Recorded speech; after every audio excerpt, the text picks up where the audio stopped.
Good morning, students. We are going to learn today the past continuous. Previous lecture we have to learn that the present continuous and forward is the present continuous. I have told you. So now we will go that past continuous and forward is the past continuous. I will explain first to you. Past continuous we are using the whatever the action was going on in the past. Whatever the action was going on in the past means that like we can take that in the Marathi. तो शाळेत जात होता, तो अभ्यास करत होता, तो चर्चा करत होता, जी काय क्रिया करत होता ते सांगण्यासाठी आपण काय करतोय पास्ट कंटिन्यूचा वापर करत असतो. जी काय क्रिया करत होता ते सांगण्यासाठी, जसे की तो अभ्यास करत होता, तो चर्चा करत होता, जे काय तुम्हाला सांगायचं असेल तर त्यावेळेस आपण पास्ट कंटिन्यूचा वापर करतो. पण पास्ट कंटिन्यूस आपण आणखी एका गोष्टीसाठी वापरतोय, जसे की तुम्हाला एखादा इव्हेंट सांगायचा असेल, म्हणजे काही घडला असेल, जसे की तुम्ही म्हणता मी मुंबईला जात होतो तेव्हा मी माझ्या मित्राला भेटलो. काय म्हणता आपण, मी मुंबईला जात होतो तेव्हा मी माझ्या मित्राला भेटलो आणि तो मला म्हणाला तू इथे काय करत आहे. पण आपण सुरुवात कुठून केली बाळा? मी मुंबईला जात होतो यापासून सुरुवात केली आहे. कुठून सुरुवात केली आहे? मी मुंबईला जात होतो यापासून सुरुवात आपण केली आहे. आणि जात होतो म्हणल्यावर काय झालेलं आहे, एक ऍक्शन चालू होती. काय होती? चालू होती. आणि ती ऍक्शन चालू होती ते सांगण्यासाठी आपण कशाचा वापर करतोय? पास्ट कंटिन्यूचा वापर करत असतो. आणि त्याचं आपण स्ट्रक्चर वगैरे बघूया, त्याचबरोबर डिटेल्स मध्ये आपण आता डिस्कस करूया. ठीक आहे, चला आपण जाऊया आता पास्ट कंटिन्यूस वरती. पास्ट कंटिन्यूस आपण स्ट्रक्चर काय घेणार बघा, त्याच्यावर मध्ये subject plus was were plus V four plus object या प्रकारे आपण स्ट्रक्चर घेत असतो.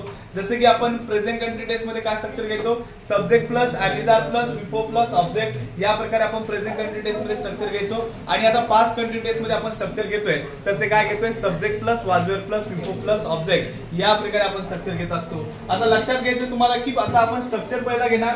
बघा स्ट्रक्चर काय तुमचा, subject plus was oblique were plus त्यानंतर काय घेतो आपण, विफो प्लस ऑब्जेक्ट या प्रकारे आपण स्ट्रक्चर घेत असतो. पण पहिला तुम्हाला घ्यायचा आहे काय, सब्जेक्ट घ्यायचा आहे. काय घ्यायचा आहे? सब्जेक्ट घ्यायचा आहे. त्यानंतर तुम्हाला काय करायचं आहे, वाजवर घ्यायचा आहे आणि विफोर घ्यायचा आहे आणि लास्टला काय घ्यायचा आहे, ऑब्जेक्ट घ्यायचा आहे. हे लक्षात असू द्या. ठीक आहे, आता आपण पहिला सब्जेक्ट घेतो. मी तुम्हाला पहिलेही सांगितलं, काय सांगितलंय, पहिला सब्जेक्ट घेतो आपण. मी तुम्हाला पहिलेही सांगितलेलं आहे, प्रत्येक टेन्स मध्ये आपण सब्जेक्ट घेत असतो. काय घेत असतो? सब्जेक्ट घेत असतो. आणि सब्जेक्ट तुम्हाला पहिला वापरायचा आहे. त्यानंतर काय वापरायचंय, वाजवर वापरायचंय. आणि after then you have to use there the V four and last you should be take there the object. Now you can see when we are using the was and when you use the there where you should be the know about that. म्हणजे was केव्हा वापरायचा आणि wear केव्हा वापरायचं हे तुम्हाला माहिती पाहिजे. मग वाजचा वापर आपण केव्हा करतो, जेव्हा जेव्हा आपण सेंटेन्स बनवतो. आय असेल, त्यानंतर ही असेल, शी असेल, इट असेल किंवा एखादा सिंग्युलर नाउन असेल, यांच्याबद्दल जर आपण सेंटेन्स बनवत असेल तर काय वापरायचं बाळा, वाज वापरायचं. काय वापरायचं? वाज. जर सेंटेन्स बनवतो आपण कोणाबद्दल, यू, त्यानंतर वी, दे आणि प्लुरल नाउन यांच्याबद्दल आपण जर सेंटेन्स बनवत असेल तर कशाचा वापर करायचा आहे, वेअरचा वापर करायचा आहे. आणि मी तुम्हाला सांगितलंय की पास्ट कंटिन्यूअस कशासाठी वापरतोय, एखादी क्रिया चालू होती आणि त्यावेळेस काही घडलं असेल तर तुम्ही सांगू शकता, पण सुरुवात आपण करतोय ती पास्ट कंटिन्यूअसनच करतोय. जसं की मी म्हणतोय, ते शाळेत शिकत होते तेव्हा त्यांचे मित्र त्यांना भेटले आणि ते त्यांना म्हणाले तुम्ही इथे काय करतात. तेव्हा त्यांच्याकडून सांगितले गेले आम्ही इथे शिकत आहोत. पण शिकत होते म्हणजे काय झालं, सुरुवात झाली ती कुठून झाली आहे, पास्ट कंटिन्यूअस पासून झाली आहे. म्हणजे आपण पास्ट कंटिन्यूअस पासून भरपूर सारे इव्हेंट सांगू शकतो, भरपूर साऱ्या गोष्टी सांगू शकतो. पण पास्ट कंटिन्यूअस तुम्हाला माहिती पाहिजे कशासाठी वापरतोय. तर कशासाठी वापरतोय, एखादी क्रिया करत होतो ते सांगण्यासाठी आपण पास्ट कंटिन्यूअसचा वापर करतो. मग यामध्ये तुमच्या समोर स्ट्रक्चर आहे. पहिला सब्जेक्ट तुम्हाला वापरायचा आहे, त्यानंतर वाज किंवा वेअरचा वापर करायचा आहे. पण वाजचा वापर केव्हा करायचा आणि वेअरचा केव्हा करायचा मी तुम्हाला पहिले सांगितलंय. त्यानंतर तुम्हाला वापरायचं आहे काय, विफोर. विफोर म्हणजेच काय, क्रियापदाचा कोणता फॉर्म आपल्याला वापरायचा आहे, फोर्थ फॉर्म. फोर्थ फॉर्म म्हणल्यावर तुम्ही V1, V2 आणि V3 आणि V1 लाच तुम्हाला ING लावलंय म्हणजे तो काय होतो, विफोर होत असतो. हे लक्षात असू द्या. त्यानंतर आपण लास्टला काय घेतो, ऑब्जेक्ट घेतो. काय घेतोय, ऑब्जेक्ट घेतो. हे आपल्याला लक्षात ठेवायचंय. ऑब्जेक्ट यासाठी घेतोय, सेंटेन्स कंप्लीट करण्यासाठी. कशासाठी, सेंटेन्स कंप्लीट करण्यासाठी. बघा आता पहिला सेंटेन्स आपण इथे बनवूया. ही घेतला मी, ही सोबत काय वापरणार बाळा, वाज वापरणार आहे. कारण मी इथं तुम्हाला सांगितलंय की आय असेल, ही असेल, शी असेल, इट असेल किंवा एखादा सिंग्युलर नाउन असेल तर त्यांच्यासाठी तुम्हाला काय वापरायचं असतं, वाज वापरायचं असतं. लक्षात ठेवा. मग आपण इथे घेतलंय, ही was learning in college. Now you can see we made here the sentence and which sentence we made that he was learning in college. हा सेंटेन्स आपण बनवलाय. मग या सेंटेन्सचा मराठी मीनिंग काय होतोय, तो कॉलेजमध्ये शिकत होता. मग आपण सिंगल सेंटेन्स कधी सांगत नाहीये, असं सांगतो का आपण सिंगल सेंटेन्स तो कॉलेजमध्ये शिकत होता, त्यानंतर आपल्याला काहीतरी सांगायचं असतं त्यावेळेस आपण पास्ट कंटिन्यूचा वापर करत असतो. त्यानंतर आपल्याला काहीतरी सांगायचं असतं त्यावेळेस आपण पास्ट कंटिन्यूचा वापर करतो. जसं की आपण म्हणतोय तो शाळेत शिकत होता तेव्हा त्याचा मित्र त्याला म्हणाला तू येथे काय करता, मी तुम्हाला पहिले सांगितलंय. त्याचा मित्र त्याला म्हणाला मला पेन्सिल दे, असंही म्हणताय तुम्ही. तो शाळेत शिकत होता त्यावेळेस त्याचा मित्र त्याला म्हणाला मला पेन्सिल दे, त्यानंतर त्याच्या मित्राने त्याला पेन्सिल दिली. पण सुरुवात कुठून झाली होती बाळा? पास्ट कंटिन्यूस पासून. मी तुम्हाला ते सांगत आलेलं आहे की पास्ट कंटिन्यूस पासून आपण सुरुवात करतोय, पण भरपूर काही गोष्टी सांगू शकतो. म्हणजे ते सिंपल पास्ट टेन्स मध्ये सुद्धा सेंटेन्स त्याच्यामध्ये आपण करू शकतो. मग याचा म्हणजे काय झाला, तो कॉलेजमध्ये शिकत होता. सेकंड वन बघा, she was making food for her family. आता याचा मराठी मिनिंग काय होतं बाळा? अन्न बनवत होती. बघा, ती तिच्या कुटुंबासाठी अन्न बनवत होती. कोणासाठी बनवत होती बाळा? तिच्या कुटुंबासाठी. म्हणजे आपण इथं काय घेतला, पहिला सब्जेक्ट घेतलाय. सब्जेक्ट काय घेतलाय? शी घेतलाय. She was making food for her family. ती तिच्या कुटुंबासाठी अन्न बनवत होती. म्हणजे क्रिया करत होतो ना आपण, एखादी क्रिया करत होती त्यासाठी मी तुम्हाला सांगितलं पास्ट कंटिन्यूस आपण वापरतोय. तसा मराठी मिनिंग त्याचा काय होतोय? चालू भूतकाळ होतोय. पण एखादी क्रिया करत होती आपल्याला सांगायचं असेल तर त्यावेळेस आपल्याला पास्ट कंटिन्यूसचा वापर करायचा असतो. जसं की आपण सेंटेन्स घेतलाय she was making food for her family. याचा मिनिंग काय झालाय? ती तिच्या फॅमिलीसाठी काय बनवत होती? अन्न बनवत होती. Then next you can see that we were dancing in contest. Now you can see we made here the one more sentence, and what did you make their sentence? We were dancing in contest. What is the meaning of this sentence? आम्ही स्पर्धेत dance करत होतो. कुठे dance करत होतो? स्पर्धेत dance करत होतो. म्हणजे एखादी क्रिया करत होतो. मी तुम्हाला पहिले सांगितलेलं आहे, एखादी क्रिया करत होतो ते सांगण्यासाठी आपण यूज करतोय. Number 4, they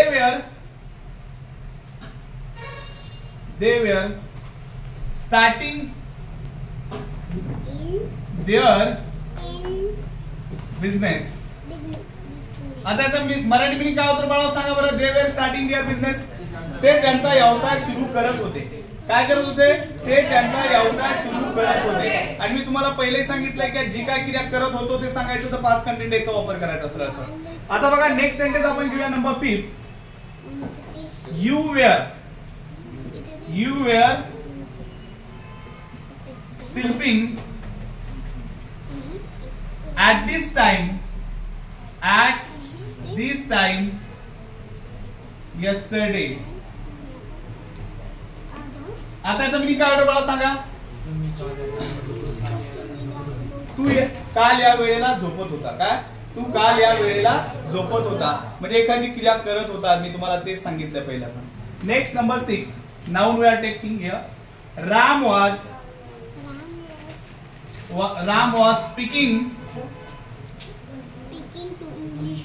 speaking English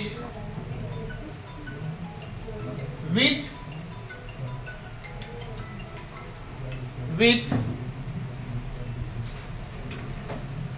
his teacher. Now you can see we made here the sentence, and what did you make here sentence? Ram was speaking English with his teacher. What is the meaning of this sentence? Ram त्याच्या शिक्षकासोबत English बोलत होता. काय? राम त्याच्या शिक्षकासोबत English बोलत होता. आता एक लक्षात घ्या बाळा की आपण काय केलंय, प्रत्येक सेंटेन्स मध्ये पहिला सब्जेक्ट घेतलाय. काय घेतलाय? सब्जेक्ट घेतलाय. You can see here the everyone sentence we have to use here the subject. काय यूज केला आपण? सब्जेक्ट यूज केलाय. You can see that each and everyone subject there is. In first sentence we use here the he, it's on the subject. In second sentence we use here the she, it's on the subject. Then you can see that the number third we use that. Then each and every sentence we use here the subject. After then we have to use here the helping verb. त्यानंतर आपण कशाचा वापर केलाय? Helping वर्बचा वापर केलाय. Helping verb यासाठी की आपल्याला सेंटेन्स समजायला पाहिजे, सेंटेन्सची स्टेज समजायला पाहिजे. त्यासाठी तुम्हाला हेल्पिंग वर्ब गरजेचा असतो. त्यानंतर आपण काय यूज केलं बाळा? बिफोर यूज केलाय. काय यूज केला? बिफोर यूज केलाय. प्रत्येक सेंटेन्स मध्ये आपण बिफोरचा वापर केलाय. आणि बिफोर आपण यूज करत असतो कंटिन्यू टेन्स मध्ये. मग तो प्रेझेंट कंटिन्यू टेन्स असेल, पास्ट कंटिन्यू टेन्स असेल किंवा फ्युचर कंटिन्यू टेन्स असेल. म्हणजे या तिन्ही टेन्स मध्ये आपण काय करतो? बिफोरचा वापर करतो. As well as in present perfect continue tense, past perfect continue tense आणि फ्युचर परफेक्ट कंटिन्यू टेन्स. या म्हणजे 6 टेन्स मध्ये आपण बिफोरचा वापर करत असतो. आणि इथे सुद्धा आपण बिफोरचा वापर केलाय. त्यानंतर आपण लास्टचा जो भाग असतो तो काय असतो? तुमचा ऑब्जेक्ट असतो. कारण त्याच्या रिलेटेड आपण ऍक्शन केलेली असते. काय त्याच्या रिलेटेड तुमची ऍक्शन होत असते, तर त्यानुसार आपण तिथे काय घेत असतो, ऑब्जेक्ट घेत असतो. हे लक्षात ठेवा. मग हे पॉझिटिव्ह मध्ये आपण सेंटेन्स बनवलंय. पहिल्या सेंटेन्सचा मिनिंग काय होतोय, he was learning in college, तो कॉलेजमध्ये शिकत होता. दुसऱ्या सेंटेन्सचा मिनिंग काय होतोय, she was making food for her family, ती तिच्या कुटुंबासाठी काय बनवत होती, अन्न बनवत होती. त्यानंतर बघा next, we were dancing in contest, आम्ही स्पर्धेत डान्स करत होतो. Then next you can see that they were starting their business, ते त्यांचा व्यवसाय सुरू करत होते. काय करत होते, ते त्यांचा व्यवसाय सुरू करत होते. And Ram was speaking English with his teacher, Ram त्यांच्या शिक्षकासोबत इंग्लिश बोलत होता. आणि एक वेळेला मध्ये आपला तो म्हणजे you were sleeping at this time yesterday, तू या वेळेला काल झोपत होता. म्हणजे जी काय क्रिया करत होतो ते सांगण्यासाठी आपण पास्ट कंटिन्यूचा पॉझिटिव्ह मध्ये वापर करतो. आणि जर कधी तुम्हाला निगेटिव्ह सांगायचं असेल, नकारात्मक सांगायचं असेल, तुम्हाला म्हणायचं असेल मी अभ्यास करत नव्हतो, तो जेवण करत नव्हता, तो चर्चा करत नव्हता, जर तुम्हाला असं निगेटिव्ह सेंटेन्स सांगायचे असतील तर त्यासाठी तुम्हाला निगेटिव्ह स्ट्रक्चर घ्यावं लागेल आणि त्यानुसार सेंटेन्स बनावं लागेल. मग निगेटिव्ह सेंटेन्स बनवायचे कसे आपण ते पण बघूया. आपण लगेच जाऊया निगेटिव्ह वरती. निगेटिव्ह मध्ये काय स्ट्रक्चर घेणार आहे बाळा, आपण सांगा बरं. फक्त काय करणार आहे, नॉट घेणार त्या स्ट्रक्चर मध्ये. काय घेणार, नॉट घेणार. बाकी काही करणार आहे का, नाही. आपण subject plus was oblique were plus त्यानंतर काय घेणार, not plus V four plus object. ठीक आहे, आपण काय करणार, subject plus was were plus not plus V four plus object. बाकी काही चेंजेस नाहीये. Just only the like this you have to take the structure, after then you can make the negative sentence. म्हणजे या प्रकारे तुम्हाला स्ट्रक्चर घ्यायचं आहे आणि असं जर स्ट्रक्चर तुम्ही घेतलं तर त्यावेळेस तुम्हाला नकारात्मक सेंटेन्स बनवता येतात. ठीक आहे, फक्त नॉट वापरायचं आहे. मी तुम्हाला पहिलेच सांगितलं की जेव्हा तुम्ही सेंटेन्स बनवता आय बद्दल, ही बद्दल, शी बद्दल किंवा इट आणि सिंग्युलर नाउन यांच्याबद्दल जर तुम्ही सेंटेन्स बनवत असाल तर काय वापरा बाळा, वाज नॉट वापरायचं तुम्हाला. किंवा वजन तुम्ही वापरू शकता. ठीक आहे, ब्रीफ फॉर्म मध्ये वजन सुद्धा तुम्ही वापरू शकता. जर तुम्ही सेंटेन्स बनवत असाल यू बद्दल, त्यानंतर वी बद्दल किंवा दे बद्दल किंवा एखादा प्लुरल नाउन असेल यांच्याबद्दल जर तुम्ही सेंटेन्स बनवत असाल तर काय वापरा, वेअर नॉट किंवा वेअर वरंट वापरणार. ठीक आहे, या प्रकारे लक्षात ठेवा. समजतंय. Will take the some sentence here in negative. आता निगेटिव्ह मध्ये आपण सेंटेन्स कसे घेणार, जसे की आता आपण म्हणणार I was not playing football, I was not abusing to him, I was not chatting with him, whatever तुम्हाला जो काय सेंटेन्स सांगायचा असेल तो. पण स्ट्रक्चर नुसारच आपल्याला सेंटेन्स बनवावा लागणार आहे. मग आपण पहिला सेंटेन्स घेऊया. I was not abusing. abuse म्हणजे काय मला सांगा बरं, abusing to him. या सेंटेन्सचा मीनिंग काय होईल, मी त्याला शिव्या देत नव्हतो. काय, मी त्याला शिव्या देत नव्हतो. म्हणजे एखादी क्रिया करत नव्हतो ते सांगण्यासाठी आपण पास्ट कंटिन्यूचा वापर करतोय. आणि इथं आपण सेंटेन्स घेतलाय I was not abusing to him, मी त्याला शिव्या देत नव्हतो. Second one, they were not donating their blood. याचा मराठी मीनिंग काय मला सांगा, ते त्यांचे रक्तदान करत नव्हते. काय, ते त्यांचे रक्तदान करत नव्हते. आणि मी तुम्हाला पहिले सांगितले की एखादी क्रिया करत नव्हतं ते सांगण्यासाठी आपल्याला यूज करायचं आहे. Number third, she was not fighting with her brother. या सेंटेन्सचा मीनिंग काय होतं बाळा, she was not fighting with her brother, ती तिच्या भावासोबत लढत नव्हती. काय करत नव्हती, ती तिच्या भावासोबत लढत नव्हती. म्हणजे एखादी क्रिया करत नव्हती. मी तुम्हाला पहिलेच सांगितलंय. Number 4, Amar was not cutting a cake on his birthday. काय घेतलं आपण, on his birthday. याचा मराठी मीनिंग काय आहे बाळा, अमर त्याच्या वाढदिवसाला केक कापत नव्हता. काय, अमर त्याच्या वाढदिवसाला केक कापत नव्हता. एखादी क्रिया करत नव्हता. मी तुम्हाला पहिले सांगतोय, बोलते बाळा इकडे लक्ष दे. ठीक आहे, सर्वजण इकडे लक्ष द्या. Because it's important to you. Okay, that's why you should be the concentrate here. And if you didn't understand ask me again, no problem, I will tell you. जर समजलं नाही तर पुन्हा विचारा बाळा, मी सांगेल, पण लक्ष असू द्या बाळा इकडे. त्यानंतर बघा इथे घेतो मी, ही वॉज नॉट वेस्टिंग. काय घेतलं मी, वेस्टिंग हिज टाइम. याचा मराठी मीनिंग काय बाळा, तो त्याचा वेळ वाया घालवत नव्हता. काय? तो त्याचा वेळ वाया घालवत नव्हता म्हणजे एखादी क्रिया करत नव्हता. मी तुम्हाला पहिले सांगितलंय. Number 6, they were not buying a car. याचा मीनिंग काय होईल? ते कार विकत घेत नव्हते. काय? ते कार विकत घेत नव्हते. आता बघा आपण पॉझिटिव्ह पहिले बनवले, आता निगेटिव्ह बनवले. निगेटिव्ह बनवताना फक्त आपण काय केलं बाळा? इथे फक्त नॉट ऍड केलंय. काय केलंय? नॉट ऍड केलंय. आणि मग तो नकारात्मक झाला. काय झाला? नकारात्मक झाला. म्हणजेच आपण निगेटिव्ह मध्ये तो सेंटेन्स केला. आता बघा निगेटिव्ह मध्ये सेंटेन्स झाला तर त्याचा प्रत्येकाचा मराठी मिनिंग काय होतो? पहिला सेंटेन्स काय तुमचा? I was not abusing to him. I was not abusing to him याचा मिनिंग काय झाला? मी त्याला शिव्या देत नव्हतो. मी त्याला शिव्या देत नव्हतो. आपण म्हणतो ना त्याला काय शिव्या देत होता रे? आपण काय म्हणतो? मी त्याला शिव्या देत नव्हतो. आपण म्हणतो ना सर. त्यानंतर तो पाणी पित नव्हता. He was not drinking water. Okay. तो कपड्याला हात लावत नव्हता. He was not touching his forehead. Okay. तो चर्चा करत नव्हता. He was not chatting each other. Okay. तो डोळ्याला स्पर्श करत नव्हता. तर he was not touching to his eyes. त्यानंतर ती घडी परिधान करत नव्हती. She was not wearing the watch. Okay. तो केस विंचरत नव्हता. He was not combing his hair. Okay. तो त्याच्या मानेला स्पर्श करत नव्हता. कसं येईल? He was not touching to his neck. तो सेंटेन्स लिहित नव्हता. कसं येईल? He was not writing a sentence. तो त्याच्या मित्रासोबत भांडत होता. कसं येईल? भांडत होता. He was fighting with his friend. Okay. आता तुम्हाला असा सेंटेन्स बनवता आला पाहिजे, कारण तुमच्याकडे नोट्स आहे, शब्द आहेत, तर ते आपल्याला जमले पाहिजे आणि जमेल सुद्धा ज्यावेळेस तुम्ही काय करणार? प्रॅक्टिस करणार त्यावेळेस. मग आता they were not donating their blood. ते त्यांचं रक्तदान करत नव्हते. म्हणजे एखादी क्रिया करत नव्हते ते सांगण्यासाठी आपण युज केलंय. त्यानंतर she was not fighting with her brother. ती तिच्या भावासोबत लढत नव्हती. Amar was not cutting a cake on his birthday. Amar त्याच्या वाढदिवसाला केक कापत नव्हता. आणि देन इकडे बघा, he was not wasting his time. तो त्याचा वेळ वेस्ट करत नव्हता, म्हणजेच वाया घालवत नव्हता. आणि लास्टला घेतला आपण दे were not buying a car. ते कार विकत घेत नव्हते. तर या प्रकारे आपण पॉझिटिव्ह सेंटेन्स घेतले, निगेटिव्ह घेतले. बघा पॉझिटिव्ह सेंटेन्स मध्ये तुम्हाला इथं दिलेलं आहे, आपण शिकलो सुद्धा. पॉझिटिव्ह सेंटेन्स मध्ये काय घेतो आपण? Subject plus was were plus V4 plus object. आणि इकडे निगेटिव्ह मध्ये आपण काय घेतो बाळा? Subject plus was were plus not plus V4 plus object. फरक एवढाच आहे, फक्त इथं आपल्याला नॉटचा वापर करायचा आहे. आणि मग त्यावेळेस आपण नकारात्मक सेंटेन्स सांगत असतो. जसं की मी तुम्हाला म्हणलंय, तू पाणी पित होता.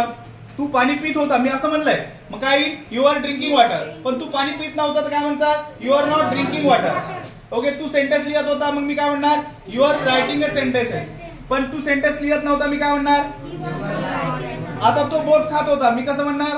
He was eating a finger. तो बोट खात नव्हता, कसं म्हणणार? He was not eating a finger. Okay. तो त्याला चिमटा घेत होता, कसं म्हणणार? He was pinching to his friend. आणि चिमटा घेत नव्हता म्हणल्यावर कसं म्हणणार? He was not pinching to his friend. तर या प्रकारे तुम्हाला सेंटेन्स बनवता आले पाहिजे. आणि आपण इथं पॉझिटिव्ह शिकलोय, निगेटिव्ह शिकलोय. आता आपण प्रॅक्टिस मध्ये घेऊया. प्रॅक्टिस तुमची घेऊया शब्दांची. आणि ते शब्द घेतला की त्या शब्दाचा तुम्हाला सेंटेन्स बनवायचा आहे. मग पॉझिटिव्ह मध्ये बनवायचा, निगेटिव्ह मध्ये बनवायचा. मी मराठीमध्ये सांगेल, तुम्ही इंग्लिश मध्ये करायचे. मी इंग्लिश मध्ये सांगेल, तुम्ही मराठीमध्ये करायचे. And I hope you will understand that properly and do that. मला अशी आशा आहे की तुम्ही व्यवस्थितपणे ते सेंटेन्स बनवणार. आपण प्रॅक्टिस मध्ये बघूया. ज्यांना प्रॉब्लेम असेल ते तुम्ही विचारू शकता.